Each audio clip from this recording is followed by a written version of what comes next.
Hier soir est sortie la news d'ici, peut-être la plus importante de ces 5 dernières années. Bonjour à toutes et à tous, on m'appelle Steven, je réagis aujourd'hui et je vous donne mon avis quant au fait que ça y est, c'est officiel, James Gunn et Peter Safran sont les deux nouveaux Kevin Feige du DCEU, qui n'est plus DCEU maintenant, qui est DCU en fait, puisque DC Film, on va dire la branche qui s'occupe de produire les films de DC, hein, tout simplement, devient officiellement DC Studios, de la même manière qu'avec Marvel Studios. Donc maintenant, le DC Extended Universe devient tout simplement le DC Universe. On va revenir là-dessus, je vais vous donner tous les faits, je vais vous donner mon avis, je vais vous dire pourquoi est-ce que James Gunn est un très bon choix pour l'univers de DC pour les 4 prochaines années, puisque pour l'instant ils ont uniquement signé pour 4 ans et en exclusivité.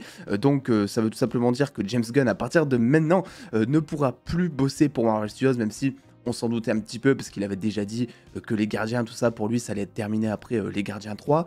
Donc voilà, il va être exclusivement chez DC maintenant. Je vais vous donner tout ce que l'on sait, et ensuite, je vais vous dire un petit peu mon avis là-dessus. Ça me paraît plutôt intéressant comme structure. La première des choses à savoir, comme je vous l'ai dit, c'est que James Gunn et Peter Safran sont à la tête du coup de DC Studios, et partageront le rôle donc de co-président et de co-directeur créatif, que ce soit pour le cinéma, mais aussi pour les séries télé. Donc ils vont s'occuper un petit peu de tout l'univers d'ici, sur petit comme sur grand écran. On a Peter Safran, qui est un grand producteur de films, lui de son côté. Il a produit notamment Aquaman, Aquaman 2 aussi qui arrive, Shazam, Shazam 2 aussi qui arrive, mais aussi The Suicide Squad et aussi Peacemaker. Et quant à James Gunn, lui, c'est celui qui va s'occuper de la partie créative. Là où Peter Safran, lui, va s'occuper de la partie un peu plus business, on va dire cohérence d'univers, lien entre les projets, cahier des charges, tout ça. James Gunn, lui, c'est lui qui va apporter la petite patte. Voilà, parce que James Gunn est assez connu pour ça. Et on va y revenir justement là-dessus ensuite. Et là, il va y avoir des choses qui vont être intéressantes. Vous le savez, il a réalisé Les Gardiens côté Marvel, mais aussi The Suicide Squad, aussi Peacemaker. Et donc, les deux Gugus devront rendre des comptes, hein, puisqu'ils sont pas Big Boss, ils sont en co-directeur, on va dire. Ils devront rendre des comptes donc à David Zaslav, qui est le PDG de Warner Bros. Discovery. La chose à noter, c'est que ces deux nouveaux Kevin Feige donc rentreront en ligne de compte à partir du moment où il s'agira donc du DC Universe sur grand écran, mais aussi des séries, tout ça, mais pas de The Batman ou encore de Joker, par exemple, qui sont des films hors continuité. Donc là-dessus, ça ne bouge pas. Voilà. L'autre chose que j'aimerais... la seconde chose sur laquelle j'aimerais revenir, voilà, parce qu'on n'arrive plus à parler, c'est James Gunn. Parce que, en fait, c'est un... J'ai vu sur les réseaux, je vous ai demandé votre avis hier soir quand je pouvais pas tourner, c'est un choix, en fait, qui est assez mitigé. Parce que je sais qu'il y en a beaucoup qui n'aiment pas tellement le boulot de James Gunn, sa patte un peu humoristique, comique qu'il a pu faire sur Les Gardiens, ou encore sur Peacemaker, ou encore sur The Suicide Squad. Et par conséquent, il y en a beaucoup qui se disent « Non mais attends, mais James Gunn, ça y est, il prend le lead de DC Studios, ça veut dire qu'on n'aura plus jamais des projets sérieux chez DC, du gore, du drama à la Snyder, des choses comme ça. » Non. Voilà, je vais tenter en tout cas de vous rassurer. La première chose qu'il y a à savoir concernant James Gunn, c'est que ça faisait des mois et des mois qu'il était sous rumeur, en fait, que quelque chose se tramait chez Marvel Studios pour qu'en fait ce soit Kevin Feige qui prenne pour que ce soit James Gunn qui prenne la succession de Kevin Feige au moment où lui partirait en tant que Big Boss de Marvel Studios. Donc James Gunn sait comment coordonner un univers. Ça, c'est quelque chose qui est important. Il a de l'expérience, hein, il a vu comment ça se tramait chez Marvel Studios. Moi, le seul doute que j'ai par rapport à ça, c'est Dwayne Johnson qui a dit depuis des mois, oui, le MCU, ils ont un univers, une cohérence qui est exceptionnelle, mais on n'est pas Marvel Studios et on ne veut pas aller dans la même structure que Marvel Studios. Donc là, c'est vrai que du coup, prendre un mec, un sur deux, parce qu'il y a Peter Safran aussi, mais prendre un mec comme James Gunn, qui a l'habitude de la cohérence de Marvel Studios, on se demande juste si ils vont pas vouloir en fait refaire, même de manière inconsciente, toute la structure d'univers de Marvel Studios. En soi, est-ce que ça serait une mauvaise idée? Est-ce qu'on pourrait vraiment leur jeter la pierre, étant donné que ça fonctionne depuis des années maintenant, qu'ils soient un maximum de thunes? Je sais pas, mais c'était juste voilà, pour mettre en corrélation ce qu'avait dit Dwayne Johnson et ce que va faire potentiellement James Gunn. James Gunn aussi, qui est un réalisateur qui avait souvent carte blanche pour ses projets. Ça, c'est une très très bonne nouvelle, parce que ça veut dire que en tant que nouveau big boss de tous les réalisateurs qui vont en venir sur les films DC Studios, ben, ça veut dire qu'il connaît l'importance de laisser une grande importance créative justement au réalisateur. Et je pense que c'est ce qui va se passer. James Gunn va plus ou moins après garder carte blanche pour ses réalisateurs pour avoir un univers d'ici avec à chaque fois une patte sans être censuré, etc. Puisque, ben, mine de rien, c'est un petit peu la grosse histoire de Warner, la censure, si je puis dire, le fait d'avoir des cuts par-ci, par-là et tout. Ça, James Gunn, le fait qu'il arrive comme ça au devant de la scène, c'est un petit peu même le symbole de Warner qui dit aux fans, bah non, en fait, vous inquiétez plus, voilà, maintenant on a mis un mec, créativement parlant, il est au top, voilà, c'est lui qui a la tête de DC Studios. Bon, voilà, rassurez-vous. L'autre chose, c'est que, eh bien, c'est là l'importance de lire entre les lignes.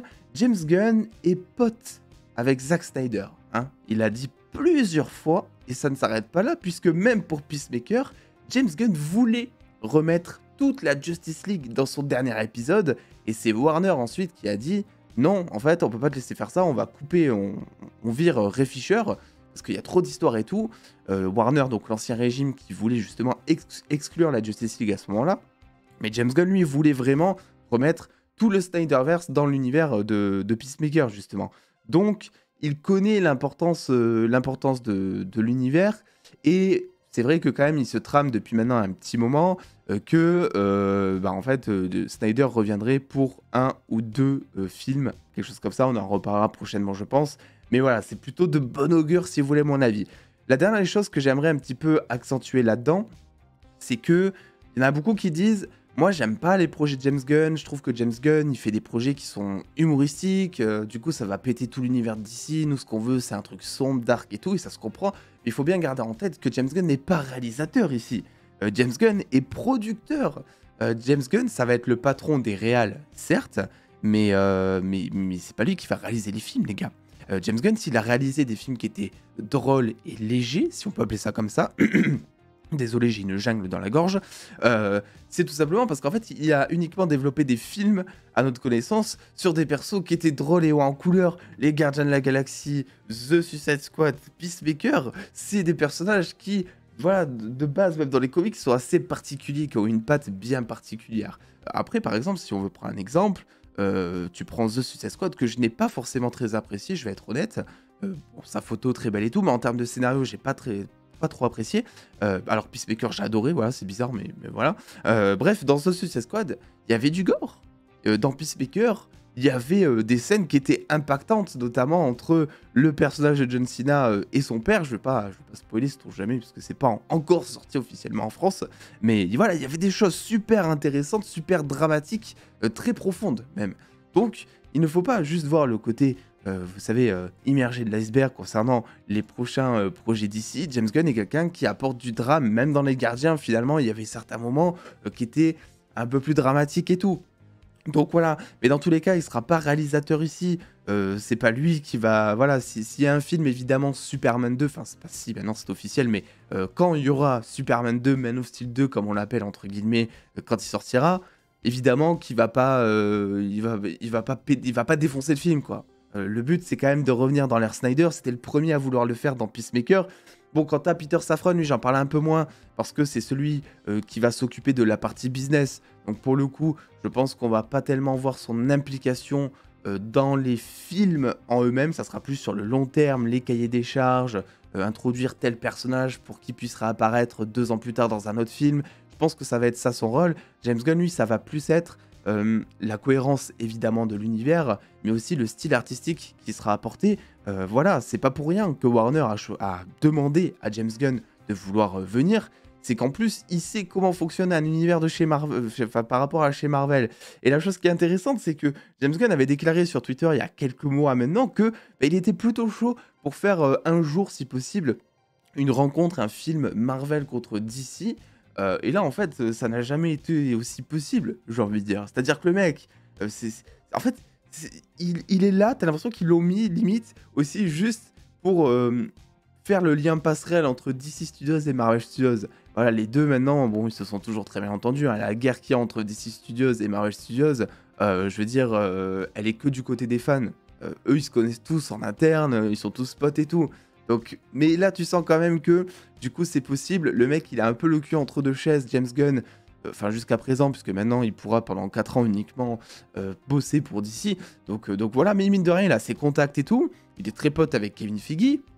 Donc il y a plein de choses. Moi je trouve que c'est une bonne nouvelle. Alors c'est une première dans le sens où maintenant on a 2 personnes qui vont s'occuper de DC Studios. Je pense que James Gunn sera le porte-étendard de la même manière que Kevin Feige l'est pour Marvel Studios. Ça veut dire en gros que je pense que James Gunn sera celui qui montera sur scène, etc. pour faire les présentations. C'est un petit peu un showman aussi James Gunn, donc il sait faire avec les fans, il sait annoncer des choses.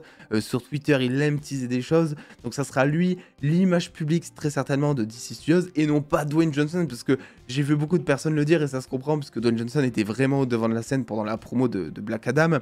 Mais en fait Dwayne Johnson était tout simplement une espèce d'avocat, c'était pas le nouveau Kevin Feige. Certes il avait une image publique qui était ultra développée, mais finalement il servait uniquement d'outil à Warner pour relancer ce nouvel univers. Donc voilà, bah écoutez, je voulais vous donner bien évidemment mon avis, je trouve que c'est une très bonne nouvelle. Ça y est, bah, c'est fou hein, ce qui se passe côté d'ici, ça fait ultra plaisir en ce moment. Tout est en train de se reconstruire, ça n'a jamais été aussi clair pour l'instant. C'est vrai que d'habitude c'est un peu le bordel tout ça, là je trouve que ça y est, on commence à prendre une logique qui est semblable à Marvel Studios, et c'est normal, encore une fois je le dis, on prend une formule qui fonctionne, on la répète, il n'y a pas de raison pour ne pas faire ça. Là où j'ai hâte de voir, c'est comment est-ce qu'ils vont se différencier dans la structure d'univers. Est-ce qu'ils vont faire projet sur projet ou est-ce qu'ils vont suivre donc les directives de David Zaslav qui avait partagé il y a maintenant quelques mois que le but de DC Studios pour ces 10 prochaines années sur le plan des 10 ans serait tout simplement de produire beaucoup plus de qualité que de quantité avec beaucoup plus de sorties salles que séries. Donc voilà, écoutez, donnez-moi votre avis. Moi je suis trop content. Et puis attendez les dos, prenez soin de vous, faites-vous bien kiffer. Des bisous les dos.